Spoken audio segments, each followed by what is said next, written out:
Vamos começar agora o nosso podcast e a gente está recebendo aqui o pastor Paulo Won. Ele está participando da nossa Semana Magna aqui da Escola Charles Spurgeon.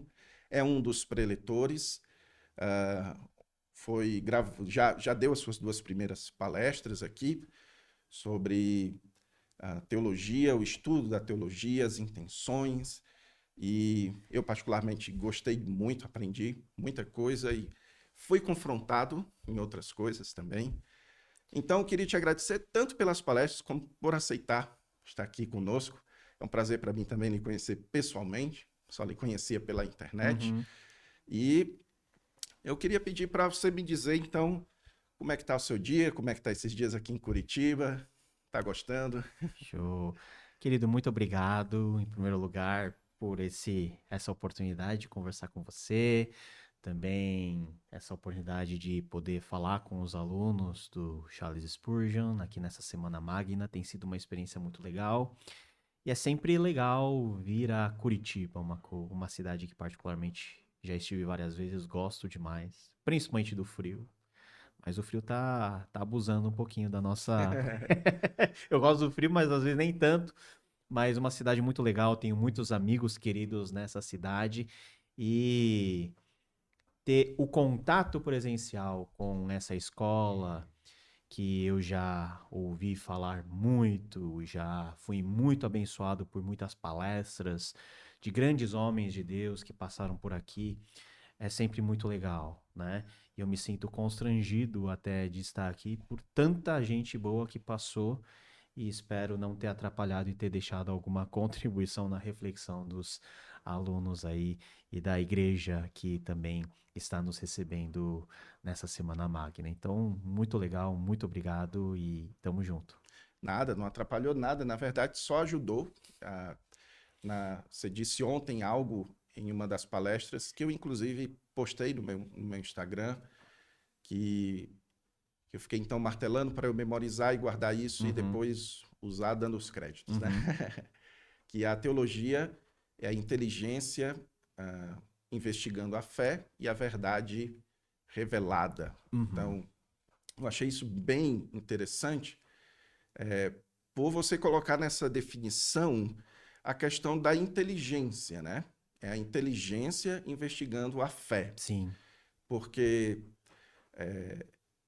eu mesmo já passei por isso, assim, quando eu estava nessa fase de querer ir para o seminário, de pessoas dizendo o seguinte: olha, vai evangelizar, vá buscar o Espírito, vá orar, não precisa estudar teologia, né? Teologia esfria, o Teologia crente. esfria o crente, né? Como se fosse assim, inteligência, uma coisa meio. Não é muito bom de se usar, é muito mais a Aham, emoção vale aham. mais, né? Então eu queria te perguntar nesse teu processo também, como foi, como foi esse teu processo, né, de entender que queria estudar teologia, os desafios que você teve ali no começo, se puder compartilhar aí com a gente, alguma coisa mais pessoal que você enfrentou, eu Uhum. acho que pode ajudar a galera, né? Muito bom. Eu sempre tive uma convicção do chamado de Deus sobre a minha vida desde muito cedo, né? Eu sou a quarta geração de crentes na minha família. Então eu sou daqueles crentes que não sabe exatamente quando houve a conversão, Uhum, mas que houve. Só não sei definir quando. Foi um processo mais estendido e eu sempre gostava de estudar a Bíblia, de escutar sobre as histórias bíblicas e isso moldou muito daquilo que eu sou e das minhas preferências. Ah, eu não pude estudar teologia logo depois do ensino médio por vários fatores, mas eu estudei, pela graça de Deus, coisas que eu também gostava de estudar. Eu sou formado em relações internacionais, passei quase uma década trabalhando no mercado secular, e isso foi para mim uma experiência muito boa, uhum, porque quando as pessoas imaginam estudar teologia, geralmente as pessoas imaginam o estudo de algo desconectado com a nossa realidade. uhum, Mas é justamente o contrário. E aí que entra a questão da própria inteligência. Porque se nós assumimos que a inteligência faz mal e que o nosso relacionamento com Deus e com as coisas de Deus não pode ser pautado na inteligência, nós temos que afirmar que a inteligência não foi algo dado por Deus e que a inteligência é do diabo. Uhum.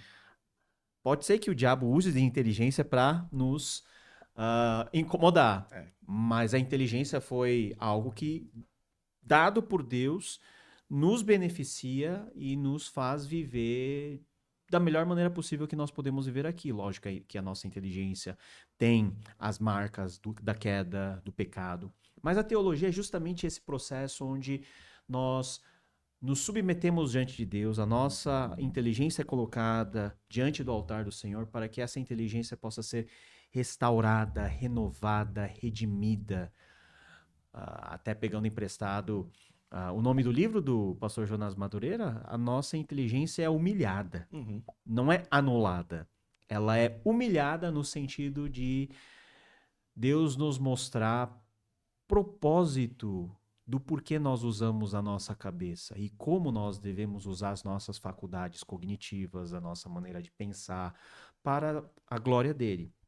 E propriamente a teologia é nós colocarmos essa inteligência a serviço das coisas de Deus. A citação que você fez é do Alistair McGrath e eu acho que sintetiza muito bem aquilo que é o nosso esforço diante de Deus. Então, estudar teologia não é simplesmente sentir um arrepio dentro do coração. Porque nós sabemos que o coração é enganoso, é desesperadamente corrupto. Quem vai garantir que o que eu estou sentindo realmente é ou vem de Deus? Pode ser que não. Mas quando nós somos expostos à palavra de Deus e nós lemos a palavra de Deus com honestidade e guiados pelo Espírito Santo, há uma transformação que acontece em todos os âmbitos da nossa vida, na nossa mente, no nosso coração, no nosso intelecto, nas nossas emoções. E isso está diante de Deus para ser transformado, e essa é a função básica da teologia. Uhum. Então nós queimamos muita massa cinzenta para aprender, para memorizar, para entender, para raciocinar, mas esse é também um exercício espiritual. Aham. É um exercício espiritual, é um exercício devocional, é um exercício de adoração. É interessante isso, porque eu acho que aí é que tá. O problema é a galera associar o espiritual à emoção e a razão às coisas do mundo, né? O racional às coisas dessa vida e a emoção às coisas do espírito. É quase que se eu estou sentindo alguma coisa, então é o espírito atuando em mim, mas se eu estou estudando e aprendendo, aí já não é. Porque parece muito um negócio de autojustificação, né? Eu estou fazendo algo pelo meu esforço e a emoção é simplesmente deixar acontecer. O espírito parece ter mais liberdade quando age nas nossas emoções. Eu acho que é um pacote fechado. Deus trabalha com um pacote fechado, com porteira fechada. E dentro dessa porteira está o cérebro e o coração. Então, ambas as coisas nunca. Quando é que a nossa cabeça funciona separada do nosso coração? A gente acha que sim, mas na verdade está tudo integrado. Então, nós precisamos nos entregar integralmente, inteiramente a Deus para que haja essa transformação. Para que a minha maneira de pensar possa também ser transformada e para que essa maneira de pensar possa ser ferramenta para que possamos entender algo que nós não conseguimos entender de fato com a cabeça. É aí que nós temos o grande pulo da inteligência para o aspecto da fé. Sim, sim. E aí, pegando esse gancho, cara, então, nesse caso, a gente pensando nessa perspectiva, isso de certa forma justifica, de alguma forma, isso justifica a necessidade da gente estudar, da gente procurar mestres. Inclusive, o apóstolo Paulo nos diz em Efésios 4 que o Senhor Jesus Cristo, quando ele derrama dons para mestres. Então, é porque ele quer que a gente busque mestres para aprender pastores teologia. mestres, né? E daí eu queria, só antes da gente entrar mais a fundo nessa questão, uma curiosidade pessoal mesmo, você falar um pouco da tua própria jornada de estudo. Você falou agora há pouco que passou uns 10 anos atuando no meio que a galera chama secular, né? E você é formado em relações internacionais. E E como que foi esse processo de você abandonar isso e ir para teologia, né? Uhum. O Legal. que foi o que foi? No meu caso, cara, eu não sou entrevistado, mas só porque eu acho curioso, no meu caso foi uma apresentação do Grupo Logos, cara. Olha só. Fazia faculdade de Aham. administração de empresas, fui numa apresentação do Grupo Logos, e aí ele, daquela música Mão no Arado, Hum, eu pensei, cara, quer saber? Meu coração queima assim por querer estudar teologia e uhum. tudo. Eu acho que tá na hora de eu ir atrás disso. Aham. Às vezes Deus nos coloca numas situações em que ele nos encurrala, né? Uhum. E ele diz assim: é agora, vamos, é É. agora. E às vezes as pessoas pensam o seguinte: nossa, deve ter sido muito duro para você abandonar tudo e ir para a obra. Porque eu tinha um emprego que eu ganhava muito bem. Tinha um conforto que talvez muitas pessoas na minha idade não teriam. Uma estabilidade econômica, uma estabilidade emocional boa. Mas sempre o chamado estava, de alguma maneira, no coração e chegou um ponto em que Deus começou a abrir as portas. É por aqui que você tem que ir. E quando você tem uma clareza daquilo que Deus quer para você, fica fácil você tomar a decisão. Aham. O seu coração fica dividido quando você não tem claro aquilo que Deus tem para você. Mas quando cai a ficha e quando você tem aquele momento, né, aquele momento meio que epifânico, diz assim, não, eu nasci para isso, Deus está me chamando para isso, e Deus está abrindo e você vê as portas abrirem, a coisa mais fácil, só entrar. Aham. Só entrar. Então, eu não senti muita dificuldade, eu não senti muito esse negócio de apego. Eu só senti que a vida era muito diferente, que a vida ia ficar muito diferente. E foi bom para mim, porque eu sempre gostei de estudar. Então, estudar daquilo que eu mais gostava de estudar com mais profundidade, aí é juntar a comida com a vontade de comer. Uhum. Então, acabou sendo um processo que para mim foi muito gostoso, foi assim, foi muito edificante.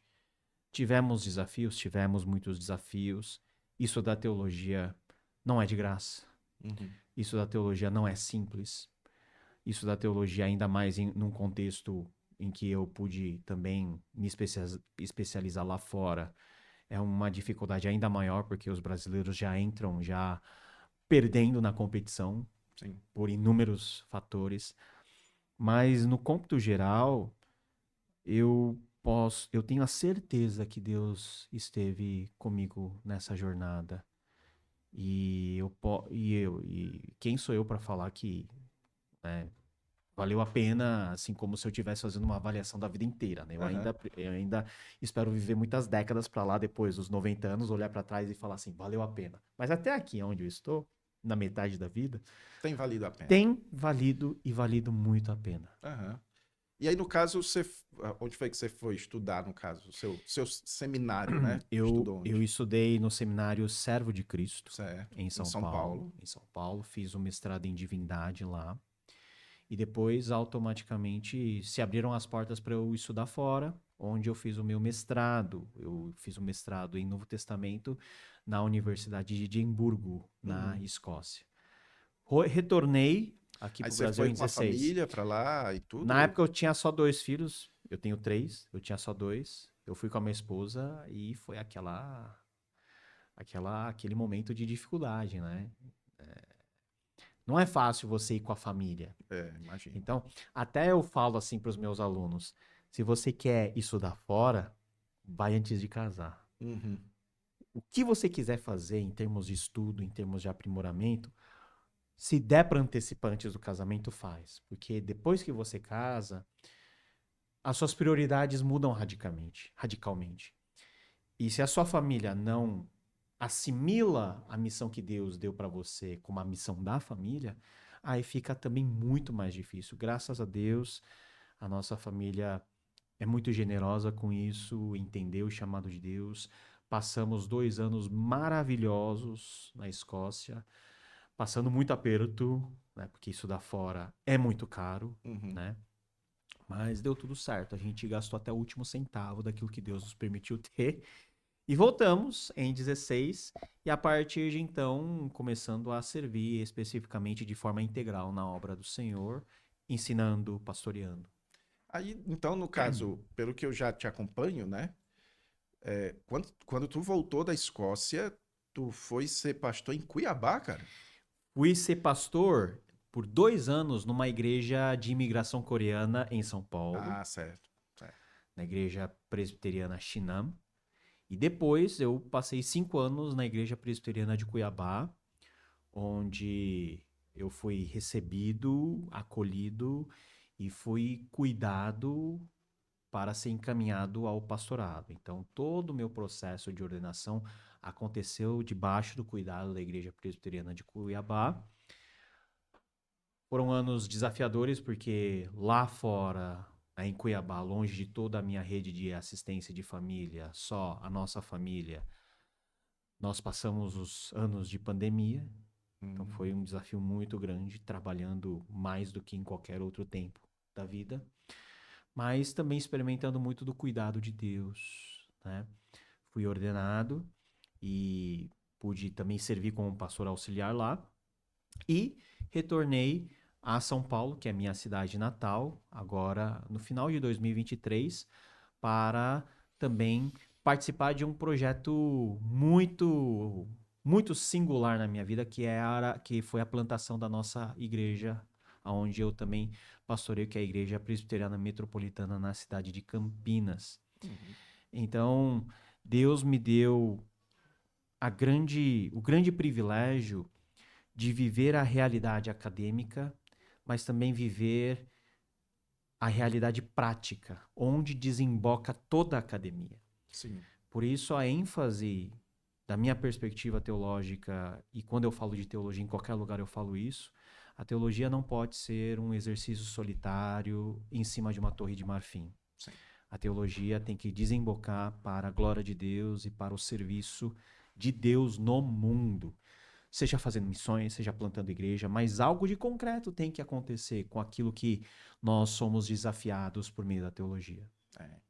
Então, uma coisa que eu tô achando bem interessante é que, na verdade, a tua preparação ministerial, ela você não considera como ela já tendo começado quando você foi para o seminário, né? Não. Ela começou quando você. Não sei se era CLT, né?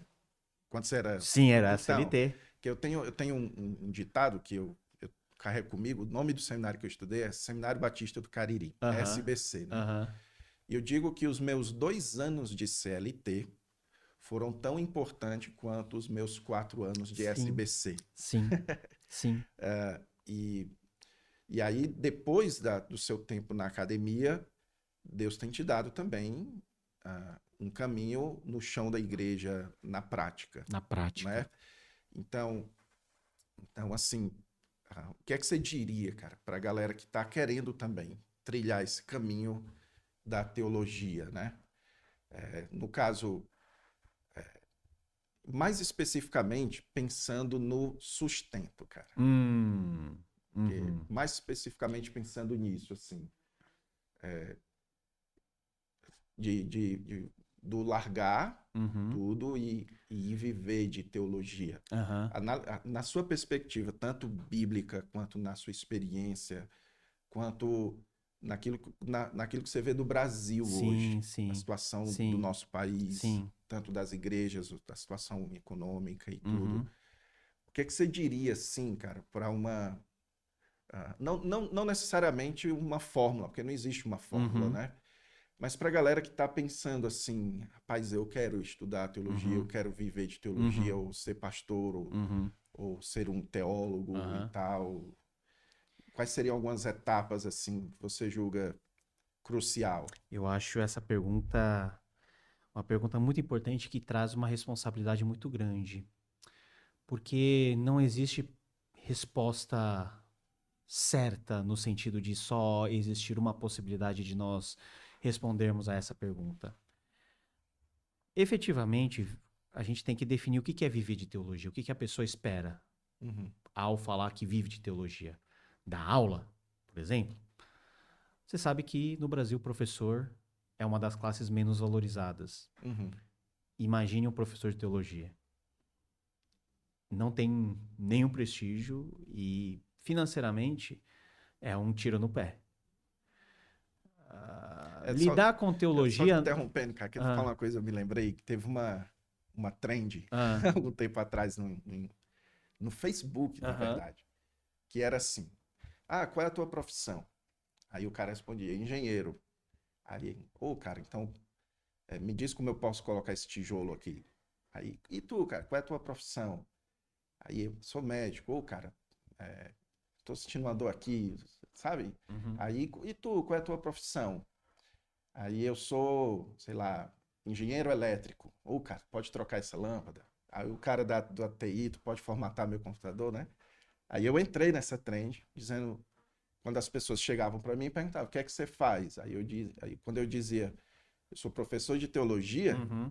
as pessoas só diziam lá, nunca tinham o interesse, nunca Uhum. tinha assim uma expectativa, né? Então, é bem isso que você está dizendo. Mas pode continuar, desculpe, pastor, que eu estou É a interrupção. própria forma de nós vivermos essa realidade acadêmica no Brasil. Fora do Brasil, nos Estados Unidos, no Reino Unido, por exemplo, na Europa, existem posições acadêmicas onde o professor de teologia estuda, faz pesquisa e consegue viver até relativamente bem com a atividade docente. Não é a realidade aqui no Brasil. Então, nós precisamos pensar no que move o nosso coração ou quais são as nossas motivações que nos fazem estudar teologia. Se for para ganhar dinheiro, eu aconselho firmemente a fazer outra coisa melhor, no sentido de ser mais rentável. O teólogo não estuda teologia, ou não deveria estudar teologia, por causa dos seus rendimentos, ou das entradas financeiras, ou das divisas que isso pode trazer. Segundo ponto é que eu creio que num cenário desafiador como o nosso, nós precisamos olhar para um dos nossos mentores maiores, que é o apóstolo Paulo, que, dentro de todas as suas limitações, sendo ele um teólogo por excelência e ao mesmo tempo um pastor de muita qualidade, ele não quis ser peso para as suas comunidades. Então ele trabalhou. Ele costurava tendas, ele fazia o corre dele, como nós costumamos falar, para poder ter até autonomia e liberdade para falar o evangelho de forma plena, porque tem aquele negócio, se você depende muito financeiramente, isso acaba sendo um empecilho na hora de você proclamar o evangelho, porque É, você sempre vai perguntar assim, se eu proclamar isso, se eu falar essa verdade, será que como que a minha comunidade vai receber? é o caso de Paulo com os patrões de Corinto, né? É toda uma situação contextual de Paulo que também pode ser replicada aos nossos tempos. Uhum. E não existe esse negócio, eu vou ser só um professor de teologia. O nosso campo brasileiro é um campo que desesperadamente precisa de muitos obreiros. Então não tem luxo para a pessoa ficar falando que ele só faz isso e não faz outras coisas, que ele só joga numa posição, ele só é atacante. Uhum. Mas nós temos que ter a visão de que o nosso time não tá com 11 jogadores, tá com 9. É, Então, o atacante tem que voltar lá para trás para fazer às vezes de zagueiro, tem que às vezes tapar o gol com o joelho, com a mão, com o pé, do jeito que der. Então, diante da urgência da obra aqui no Brasil, diante da falta de obreiros e diante até do próprio perfil de igreja que nós temos, eu creio que o teólogo precisa vislumbrar algo muito mais essencial, que é a questão do ministério. O que, que ele quer fazer para Deus? Como ele quer servir, seja ensinando, seja auxiliando as pessoas, seja acudindo os necessitados. E encontrar o seu norte teológico dentro dessas práticas. Porque, senão, eu creio que quem entrar com a motivação incorreta, além de todos os outros problemas que pode trazer para outras pessoas, inclusive para a igreja, vai sair muito frustrado. Porque com essa onda de teologia reformada, com essa onda de pessoas, influenciadores, né, que são uma bênção, as pessoas podem ser seduzidas a pensar de uma forma muito romântica. E você sabe, e eu É. sei que não tem nada de romântico no ministério. Uhum. E, nossa, mas eu quero ser um preletor internacional que viaja num esquema de 30, ou seja, 30 dias no mês o cara tá em todos os lugares. Eu não acho que isso é a maior chiqueza do mundo. É Eu verdade. acho que isso é a coisa mais trabalhosa do mundo, a coisa mais sacrificante do mundo, É. a coisa mais maçante do mundo e precisa ter uma convicção do chamado muito grande de Deus para fazer tudo isso com qualidade. Temos pessoas que fazem isso com qualidade, mas isso não é para todo mundo. Então não Uhum. pode romantizar sobre estereótipos que nós criamos sobre teólogos que têm algum tipo de visibilidade, como se todos tivessem o mesmo uso. Deus não usa uma mesma pessoa de forma igual à outra. Deus é multiforme em graça. Deus tem um Uhum. propósito para você, Deus tem um propósito para mim. Encontrar esse propósito, eu acho que é a coisa mais importante que vai nos fazer enxergar para outras coisas além de meras coisas que também são importantes, mas questões financeiras, tudo isso, acaba virando algo secundário. E agora sim, pastor, tem um fator que a gente precisa levar em conta Uhum. nessa questão, que é o fator internet, né? Sim. O fato é que a internet hoje, ela meio que democratizou, ela meio que possibilitou que pessoas de qualquer profissão ou de qualquer expertise, digamos assim, elas possam monetizar sua Sim, expertise, né? sim. Então, tipo, eu já vi pessoas na internet que são faxineiros nos Estados Unidos. Aham.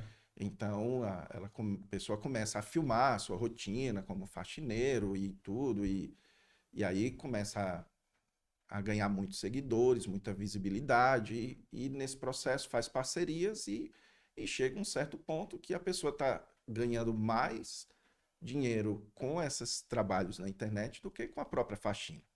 Então, pensando na teologia, nos últimos anos, a gente tem visto um aumento substancial de professores de cursos que são dados pela internet, né? Inclusive é o meu caso e o seu caso é o Uhum. caso da Escola Charles Spurgeon, né? E a gente poderia citar muitos outros casos aqui também de teólogos que estão pegando a sua expertise na teologia e estão monetizando isso na internet. Uhum. E então, de certa forma, o cara que está querendo viver de teologia, ele pode vislumbrar aí uma possibilidade de que não é fácil, mas é isso Uhum. que eu queria falar Uhum. contigo, mas ele pode meio que vislumbrar aí uma chance de talvez, pelo menos, pagar o seu aluguel, sua conta de água, luz e tal. Só que aí vem as dificuldades. E aí, Uhum. como você já tem bastante experiência, tem um canal no YouTube expressivo, o seu Instagram também, você tem uma escola de teologia didascalia, né? E só que quem te conhece, quem te acompanha, consegue perceber nitidamente algumas características, Hum. certo? E eu Hum. queria falar sobre elas Tá bom. aqui para galera que está assistindo e para mim também, obviamente, entender se você faz isso com de alguma forma é intencional ou se você faz isso é porque é o seu temperamento mesmo. Por Hum. exemplo, algo que ajuda muito a quem quer viver de teologia na internet é polêmica, Aham. certo? E eu não me lembro de ver envolvido em polêmica, não assim intencionalmente, né? Às vezes a gente faz sem Às querer. vezes você faz e a polêmica vem até você, Isso. né? Agora sim, no caso, por exemplo, de fazer propositalmente, pegar um trecho que uma pessoa falou e você saber que aquela é uma pessoa controversa, às vezes Uhum. uma pessoa que tem muito alcance e tudo. Eu sempre tive essa impressão que essa não é muito a sua tônica do teu ministério na Uhum, internet, uhum, certo? uhum. Então, o que eu queria saber de ti é o seguinte: isso seria intencional? Existem alguns princípios que, que você acredita pessoalmente que você recomendaria para outros dessa teologia pública feita na internet? O Humberto Eco diria que a internet deu plataforma para os loucos falarem. Uhum, Então a internet é uma bênção, se você for pensar numa perspectiva maior do alcance que a nossa voz tem de proclamar o evangelho. Nunca na história da humanidade tivemos um tempo tão propício de portas abertas para falarmos o que nós queremos falar, inclusive o evangelho. O que nós falamos aqui pode ser ouvido por um português, por um moçambicano, por um angolano, uhum, por um cearense, por um manauara, sem sair do conforto daqui, da onde que nós estamos. Nesse sentido, é uma bênção. Pessoas poderem se expressar e também ensinar, eu não acho ruim. Eu não sou das pessoas que acham que existe uma categoria de pessoas que só eles podem ensinar. Eu acho que todos temos o jeito peculiar de ensinar, de falar, que pode não servir para um, mas serve para outro. Então temos audiências variadas. Agora, o como nós fazemos isso é o grande problema. E o como está relacionado à nossa filosofia de trabalho e filosofia ministerial. Porque eu encaro o trabalho na internet como um ministério. uhum, A Igreja Católica usa um termo para os seus influenciadores digitais que é o apostolado. A Igreja Católica reconhece como apostolado o trabalho digital de evangelização. Eu reconheço como missão. O grande campo missionário dos nossos tempos é a internet, que é um campo de doido, que tem gente ímpia, que tem gente maldosa, com intenções que são realmente intenções mercadológicas que produzem conteúdo só para monetizar. Tem um certo nível do juízo que nós temos que confiar que é pertencente apenas a Deus, porque nós não sabemos a intenção das pessoas por sim. detrás de tudo isso. Mas às vezes o próprio tipo de conteúdo nos faz realmente desconfiar se a pessoa está fazendo uma intenção boa ou uma intenção ruim. Sim, sim. Aquilo pode ser até bênção para outras pessoas, mas para aquele que produz com intenção ruim, vai ser juízo de Deus. Então Deus é tão bom que pode pregar por meio da boca de um asno, Uhum, certo? Então, isso daí eu acho que precisamos ter não restrições, mas um discernimento e ensinarmos a nossa igreja a ter discernimento, a consumir produtos e consumir conteúdos teológicos e bíblicos na internet. Tendo dito isso, isso está muito relacionado com a minha filosofia de trabalho. Você tocou num ponto que para mim é um ponto muito importante. Eu não me envolvo em polêmica. Não é porque eu sou bom, é porque eu não tenho capacidade mental e saúde para lidar com isso. Eu uhum, não sou polemista. Eu lido bem falando daquilo que eu sei, do jeito que eu sei. Mas levantando polêmica, eu não, eu não consigo lidar bem com isso. Mas algo que eu até gostaria de deixar como reflexão para vocês que são jovens, muito mais jovens e que querem ganhar com a internet, é que eu aprendi e eu vivo isso e eu vejo isso a todo momento, demora uma vida para construir uma reputação. uhum. Que com uma fala na internet de 5 segundos, você pode destruí-la completamente. E às vezes, e na maioria das vezes, nós somos injustos. Por Uhum, exemplo, vai dar muito ibope dizer que tal pessoa é herege. E algumas são mesmo. uhum. Algumas são e nós temos que denunciar o pecado. Nós temos que denunciar os falsos mestres. Mas chamar de herege todo mundo virou moda. E nós, porque isso dá ibope, nós chamamos qualquer um de herege. E não impomos os critérios corretos para chamar alguém de herege. Nós chamamos de alguém de herege porque a pessoa simplesmente não comunga de todos os cânones doutrinários que eu comungo. Mas às vezes a pessoa discorda de um aspecto que é extremamente secundário, que a teologia chama de adiáfora, que aquilo é suficiente para eu considerar a pessoa o inimigo da fé e eu, como paladino, como grande defensor da fé, porque as pessoas se acham grandes defensoras da fé no Uhum. campo da internet, né? Eu tenho, eu me vejo na sagrada missão, quase uma cruzada que Deus me deu para acabar com os hereges. A minha pergunta é: será que isso tá certo? Será que a medida não é pesada demais para algumas pessoas? Uhum. A questão é o seguinte: você tem a certeza absoluta que o seu juízo está correto?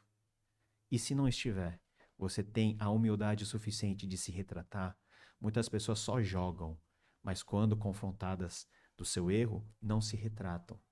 Isso fala muito da integridade dos nossos corações, que se perdem muito facilmente dentro das seduções da internet. Porque Uhum. é uma injeção de dopamina muito grande ver que o seu vídeo está viralizando. É. Você faz isso uma vez, aí você acha legal. Mas você ainda tem aquele peso na consciência de não fazer certas coisas. Você faz 2 vezes, terceira, quarta. Na sexta vez, você já manda para o espaço tudo que você tem de consciência ética. Por quê? Porque te traz visualização, te traz dinheiro. Gente, e diante do dinheiro, quero ver um gigante na fé dizer que não treme. Uhum. É mesmo, cara. E, e aí, ô Paulo, uma coisa que pelo menos eu no meu Instagram, eu, eu luto com isso no meu coração e eu queria ver o que é que você pensa, o que é que você faz para lidar com, ou se você lida com isso também.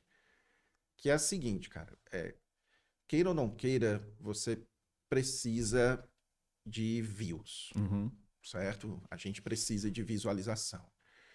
Então, existem as técnicas de comunicação, uhum. de copywriting, coisas desse tipo, Ganchos. ganchos, isso mesmo, que fazem, como por exemplo, a ideia de que os 3 primeiros segundos do vídeo precisa ter um gancho, que é para Sim, quanto sim. mais tempo a pessoa passar, mais o Instagram entrega. Cruel, né? É.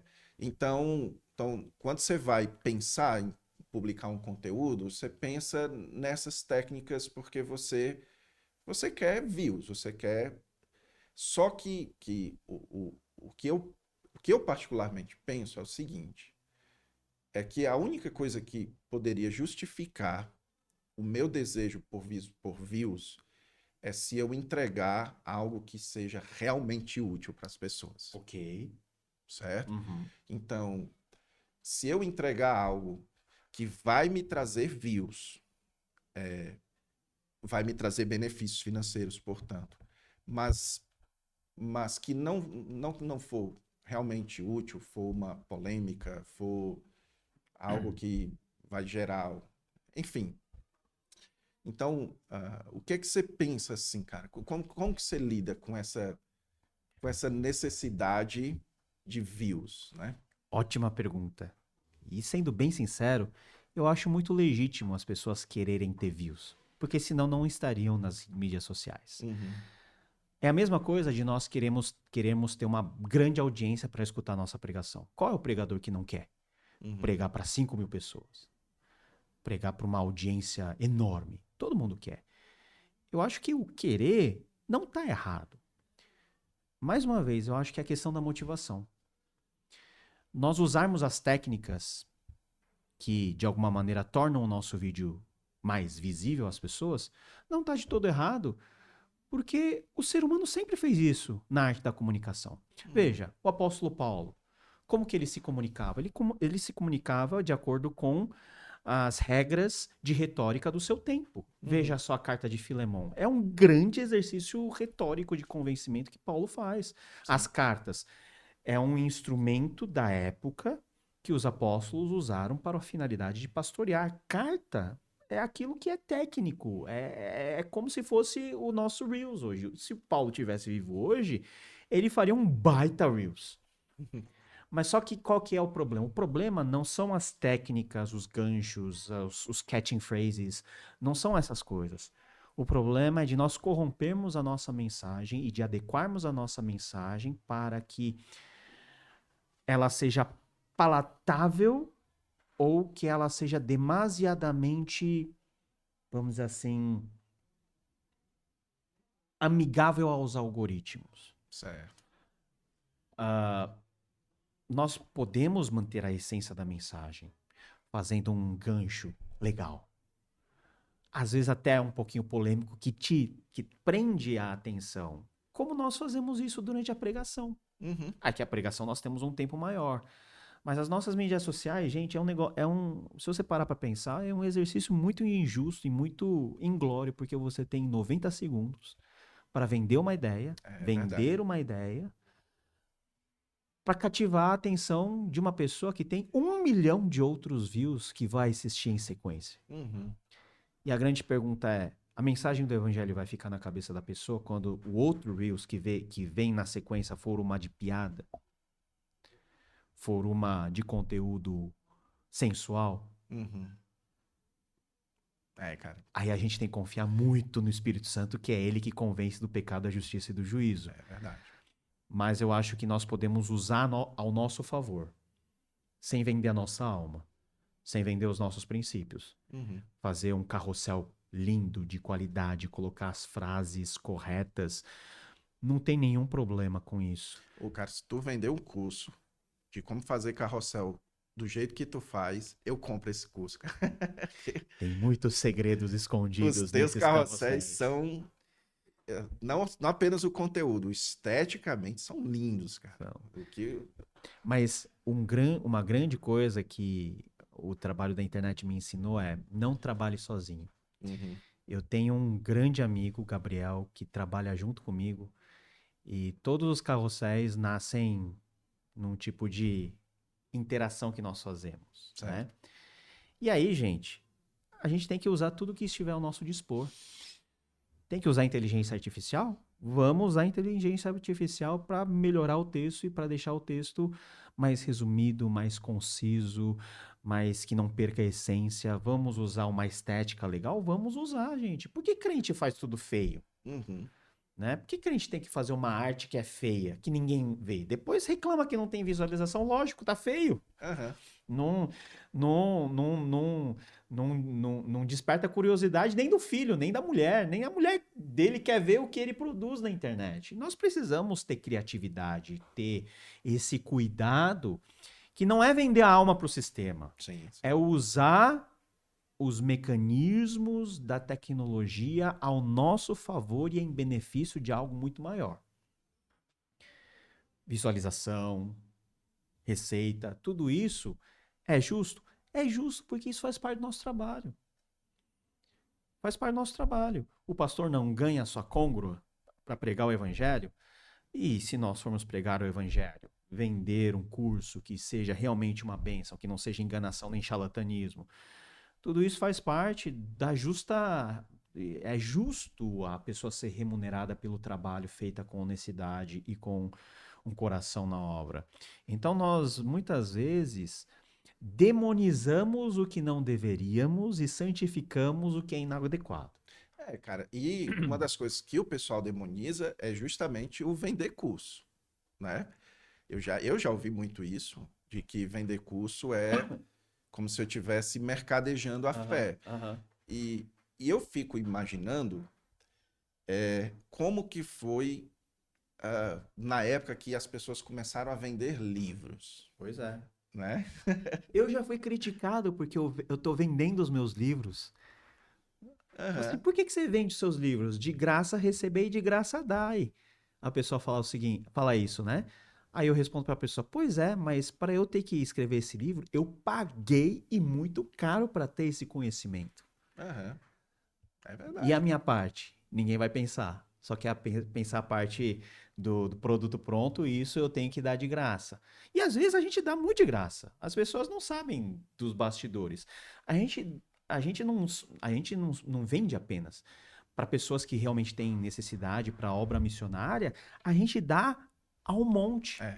Mas eu acho muito interessante esse tipo de questionamento e para eu não me pegar com o coração corrompido e nem fazendo a coisa errada, uma filosofia de trabalho que eu tenho é o seguinte: no máximo das minhas possibilidades, eu vou colocar as coisas gratuitamente.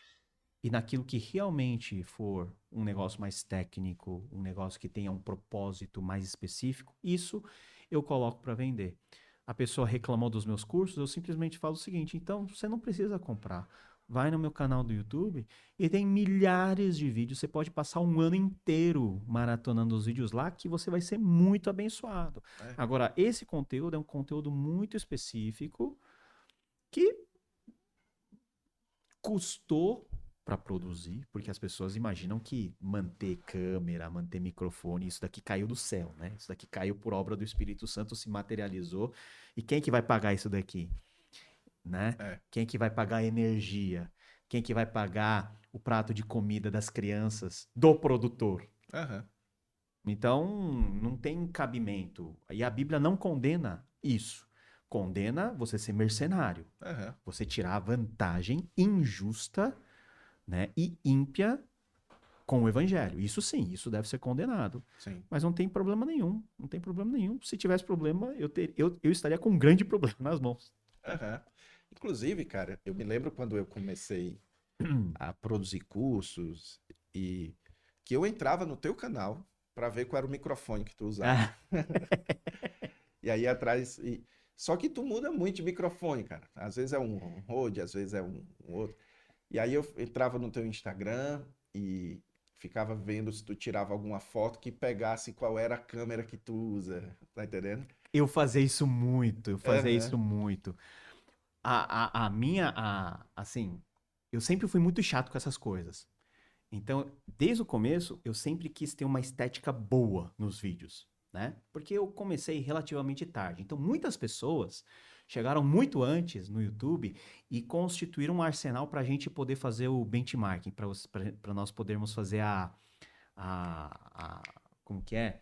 Para nós vermos como exemplo, como modelo. Sim. Então, mas tudo isso, assim, eu fazia de acordo com as minhas possibilidades, mas até isso foi muito bom para mim, porque você aprende desde o começo até o fim qual que é a esteira completa da produção de um conteúdo. Uhum. E você aprende, isso custa. É. Custa seu trabalho, custa o seu dinheiro. E é justo o trabalhador ter a paga pelo seu esforço. E a Bíblia fala que aquele que prega a palavra é digno de dupla honra, Uhum. né? A gente não, a gente não vai chegar ao nível das igrejas meio estranhas por aí e ficar fazendo campanha de arrecadação de fundos, né? Eu nunca fiz uma vaquinha, né? O custo tá lá, quem quiser paga. Quem não quiser, glória a Deus, tem muita coisa gratuita e é assim que funcionam as coisas. Não sei por que que a gente tem que demonizar. Geralmente, quem demoniza não entende do como é todo o processo e às vezes quer apenas levantar uma polêmica para ele próprio se capitalizar com isso. É. Eu já vi, cara. Um, já vi um cara no Instagram, um pastor, na verdade, né? Que um dos principais argumentos que ele utiliza para desabonar alguém é ele vende curso. Uhum, Então, é como se fosse assim, já que você vende curso, tudo o que você fala porque você quer vender curso, uhum. né?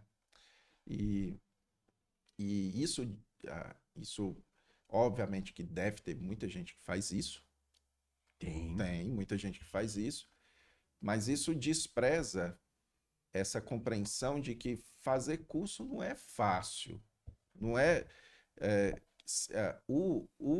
o vender o curso é uma das partes mais difíceis, mas não É, é a única não é. parte. Ixi, Né? as pessoas acham que é fácil sentar na frente de uma câmera e começar a falar de qualquer assunto. Uhum, Gente, isso daí, tem gente que não consegue lidar com isso.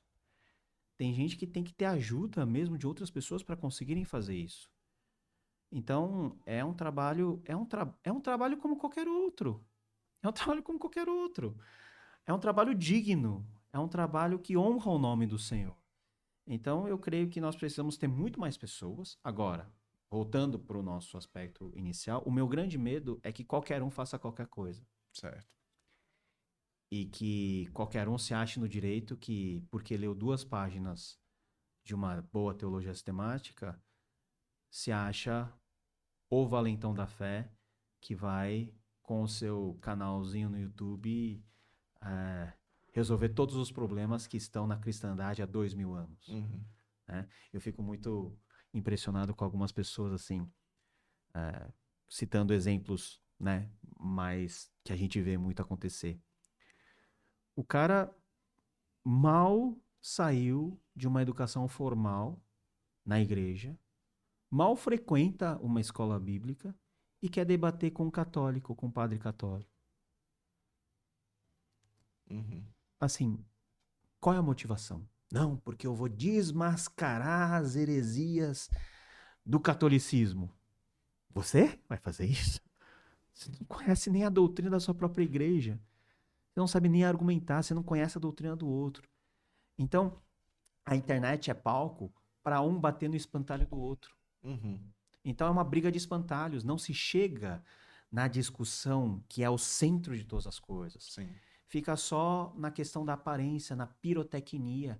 E isso é um aspecto, com certeza, muito negativo que as pessoas têm que tomar muito cuidado. É, cara. E é exatamente por isso, cara, que eu particularmente estabeleci isso como uma cerca no meu coração. Que é o que eu vou oferecer tem que ser útil para as pessoas, cara. É, Tem que ser útil. é. Porque, tipo assim, cara, eu vou debater com. Não, voltando um pouco, pensa assim. Então, no final das contas, em que momento uma pessoa ela pode achar que ela tá pronta para poder ter um ministério na internet? Se você parar para pensar, ninguém se acha que tá. Eu, pelo menos, acho que eu não teria condições. Eu morro de medo, por exemplo, de alguém. Quando eu falo de um story, quando eu escrevo um story, alguém vir desmascarar Aham. que eu ali pareci muito bom e não tô. Na verdade, estou falando de um assunto que não é. Aham. Entende? Aham. Então, em que momento uma pessoa ela pode olhar e pensar assim: eu acho que agora eu posso atuar na internet? Não sei se você já parou para pensar. Na minha mente é o seguinte, cara. É se a pessoa tem alguma coisa realmente útil que ela pode ajudar, tá entendendo? E, e dificilmente, cara, a opinião das pessoas sobre as coisas é algo realmente útil, tá entendendo? As pessoas se pronunciam na internet como se a sua opinião fosse a opinião mais importante do mundo. É como se as pessoas tivessem. É como se fosse assim: o Brasil está esperando a opinião do Antônio Neto. Assim, quem pensa isso é porque já não bate muito bem da cabeça, né? Achar Aham. que ele é a última bolacha do pacote. Quem geralmente pensa isso tem um ego que precisa ser tratado pelo próprio Espírito Santo. É muito difícil nós mensurarmos como que nós avaliamos se uma pessoa está pronta ou não. Se eu olhar para mim, eu não sei se eu estou pronto. Uhum. Eu tô acostumado com certas coisas que eu aprendi a manejar nesse meu ministério online. Mas eu não tô pronto para muita coisa. Tem assuntos que eu não falo. Por exemplo, eu não falo de filosofia. Por quê? Porque eu não manjo de filosofia. Eu sei algumas coisas assim de nota de rodapé, mas eu não debato sobre filosofia. E tem coisas que eu não debato porque realmente não traz edificação. Por exemplo, eu sou especialista em política internacional e em ciência política. Eu conheço bem o sistema político brasileiro. Eu estudei isso muitos anos. Eu poderia dar aula disso, mas eu me recuso a falar de política nas minhas mídias sociais. Por quê? Porque eu me vejo com menos autoridade? Não, eu tenho muito mais autoridade do que muita gente que acha que está falando e arrebentando falando de política. Mas eu não faço isso porque eu tenho uma igreja. Sim. Eu tenho pessoas que são muito queridas. Uhum. E dependendo do que eu falo e como eu falo, eu posso causar um ruído não na conversão da pessoa a uma ideologia, mas na conversão da pessoa a Cristo. Uhum. Então, de certas coisas eu não falo. Eu falo em círculos íntimos de amizade. Mas eu não vou defender candidato A ou B. Uhum. Até porque eu acho que eu não sirvo para isso. Tem gente que faz isso, é problema dessa pessoa. Eu não faço. Eu mal tenho tempo de falar do evangelho nos meus canais. Né? Por que, que eu vou falar de outra coisa? Por que, que eu vou gastar meu esforço, minha saúde mental para ter que administrar um monte de coisa que pode acontecer com isso? Eu não vou em debate. Por quê? Porque isso me faz mal. Eu não sei debater. Uhum. Eu sei conversar. Algumas pessoas, alguns grandes canais, assim, entrar em contato com, participa desse debate. Eu falei, não, eu não gosto de debate. E para ser chato, né? E até para ser um pouquinho jocoso, fala assim, mas se for para eu ser entrevistado sozinho, eu vou. Uhum. Mas debate, eu não vou, porque eu não sei debater. Tem ótimos debatedores. Deixa eles, não é minha praia. Não é minha, eu não sou polemista. Tem ótimos polemistas. Deixa os ótimos polemistas, então, falarem com autoridade. Eu vou falar no meu feijão com arroz. Sim. Naquilo que eu sei falar, naquilo que Deus me capacitou. E eu acho que isso é importante. Não ter a falsa sedução de que você pode fazer tudo só porque tem um microfone e uma câmera diante de você. Sim. Porque a Bíblia fala que de tudo que nós falarmos, Deus vai trazer juízo. Sim. E às vezes isso faz a nossa perna tremer. Eu tenho o mesmo medo que você. Muitas vezes eu postei um vídeo e depois eu pensei, cara, eu poderia ter falado isso de outra forma. E isso não tá legal. Aham. Ou, muitas vezes, você posta uma coisa que você vê, revê, revisa, e um comentário diz assim, mas isso tá errado, por isso, isso, isso, isso. E você coloca a mão na cabeça e fala assim, nossa, mas esse comentário tá certo, o que que eu É. faço O agora? que é que eu faço O agora? que que eu Exatamente. faço? Às vezes eu só retiro, sem dar a mínima explicação. Às vezes eu mantenho e respondo falando o quê? Meu irmão, você está certo. Então, nesse ponto eu estou errado por isso, isso, isso, isso. Mas às vezes eu deixo o post lá para me lembrar que eu sou falho, Uhum. desesperadamente falho.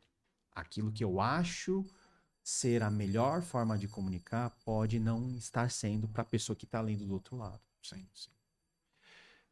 Então, Paula, foi muito boa essa conversa, cara.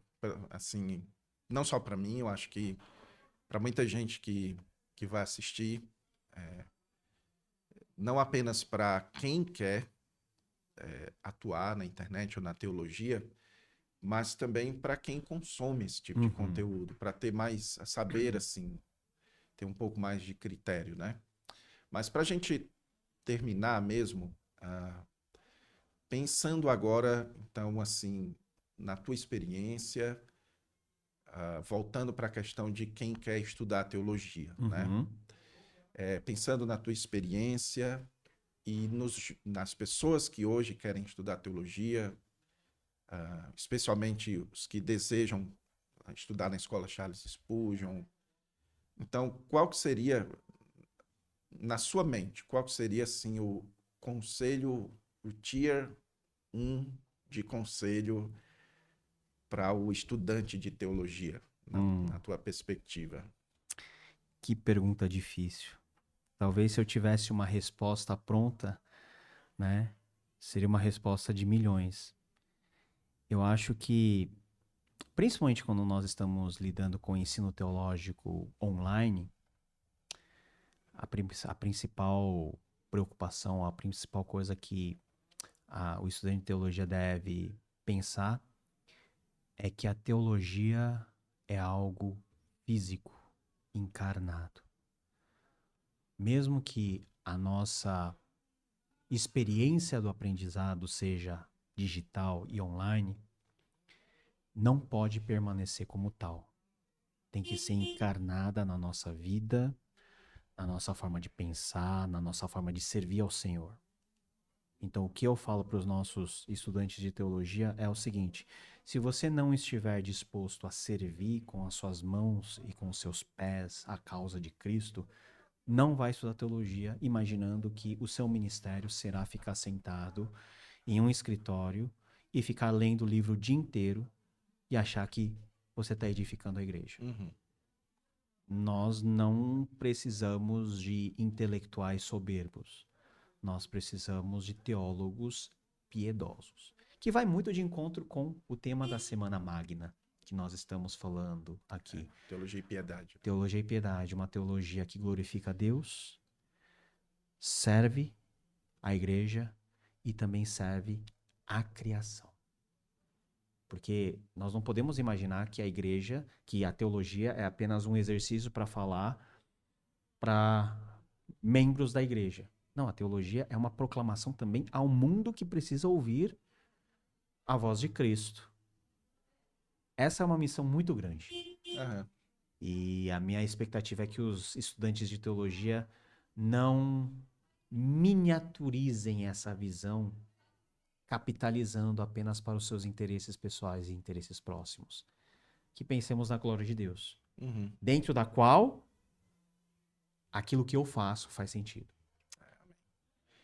Amém. Eu sempre termino com uma pergunta totalmente off-topic. E a que eu queria fazer para ti é o seguinte: você fala ou não fala coreano? Falo Fala? coreano. Que legal, cara. Falo coreano. Foi a minha língua materna. Ah, é? Por quê? Porque os meus pais vieram para o Brasil e, como eles já vieram crescidos, eles não falam português com fluência. Então, a língua materna deles foi o coreano. Então, eu nasci aprendendo coreano. Eu só fui aprender a língua portuguesa quando eu entrei no maternal. Ah, Então, eu sou um brasileiro meio que esquisito, que não aprendeu português como a sua língua original. A sua língua original. Eu já estou pensando em Bíblia. Sua língua natal, sua língua aham. primeira.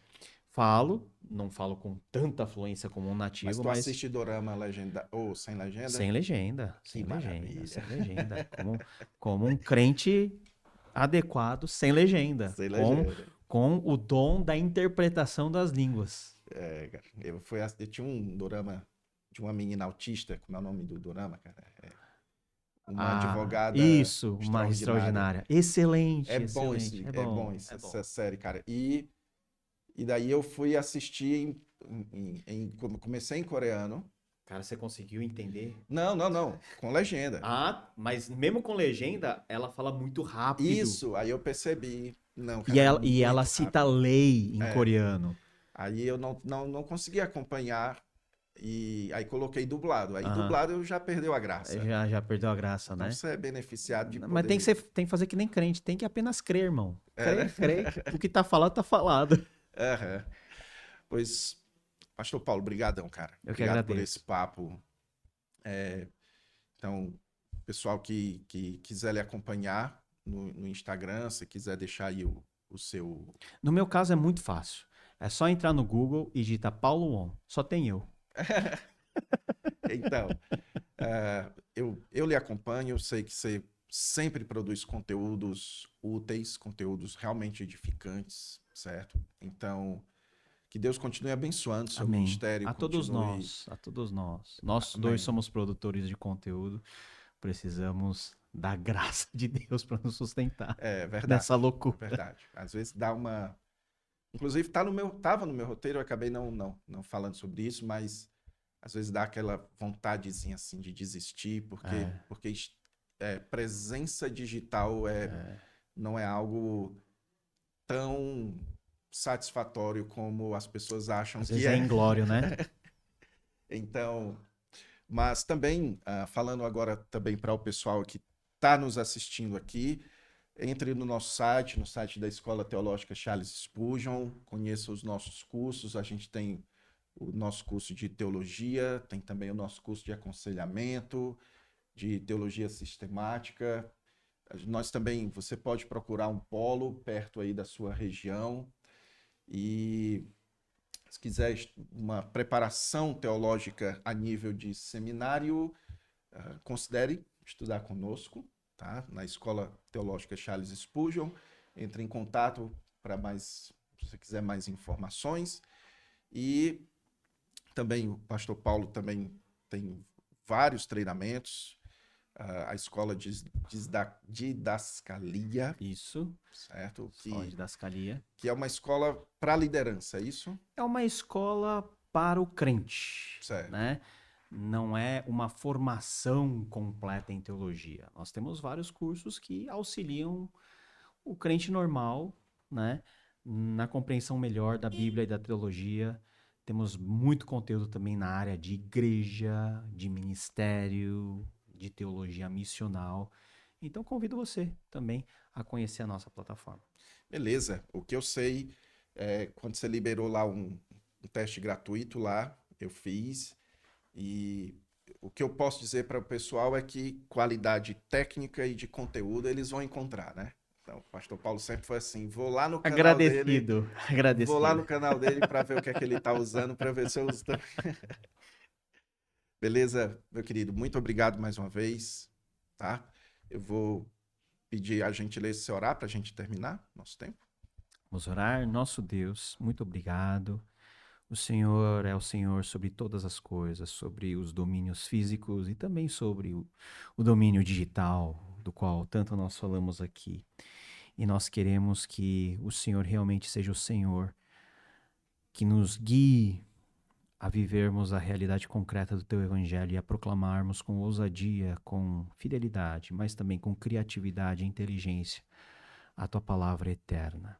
Abençoe, Senhor, todos os nossos ouvintes. Abençoe, Senhor, os outros trabalhos tão importantes da escola Charles Spurgeon, do seu corpo docente e discente, que repouse sobre todos a tua graça e a tua paz. No nome de Jesus. Amém. Amém.